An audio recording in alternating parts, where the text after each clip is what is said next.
Ant-Man and the Wasp is the 20th Marvel movie directed by Peyton Reed, stars Paul Rudd, Imogen Lilly, Michael Douglas, Michelle Pfeiffer, Michael Pena, and so on. So Scott Lang is only a few days left for finishing his house arrest after the events of Civil War. Hope and Hank Pym present him with an urgent mission that finds Ant-Man and Wasp working together to find a way to bring back Janet Van Dyne, the original Wasp, from the quantum realm. Now, I love the first Ant-Man movie when it came out a few years ago. I thought he did some incredible things in the comic book genre, so of course I was really hyped up to this. And considering Hope Pym is now the second Wasp, it adds a bit more collaboration to the franchise.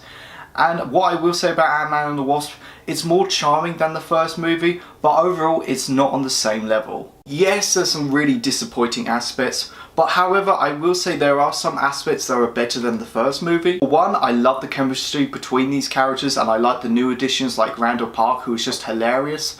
The chemistry between Scott Lang and his daughter is so delightful to watch, and Hope Pym as the new Wasp is just such a great addition to the movie. Not only was I a fan of Imogen Lilly in the first movie, but I used to watch her back on Lost back in the early 2000s, which was such a great show at the time. And Michael Pena kills it as Luis. At one point in the film he does that thing when he tells the story in his own perspective, and man, it's just so funny to watch. And of course, Ant-Man and the Wasp is just hilarious. Me and my friend was just grinning and laughing throughout the film, and the way they utilise the shrinking and growing aspect in different ways and ways you never thought of really works. Now, the major downfall to Ant-Man and the Wasp is the villains. First you have Hannah John-Kamen as Ghost and Walter Goggins as Sonny Birch.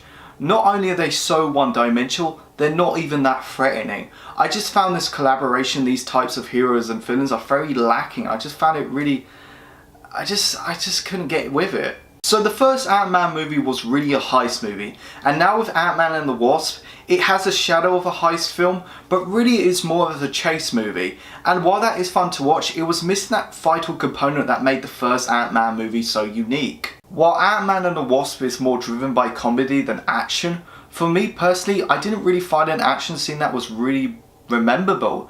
I mean, there's only so much you could do with the shrinking car aspect. Overall, I enjoyed myself with Ant-Man and the Wasp. While it's not up there with the first movie, and I doubt it would be in my top 10 Marvel movies, I still had a fun time with it. It's still pretty solid. So I'm going to give it a 7.5 out of 10. Thank you so much for watching this video, guys. Go like, comment, subscribe. Let me know, what did you think of Ant-Man and the Wasp? And is it better than the first movie? Go check out my Facebook, my Twitter and my Instagram page. You guys are awesome. I've got your back.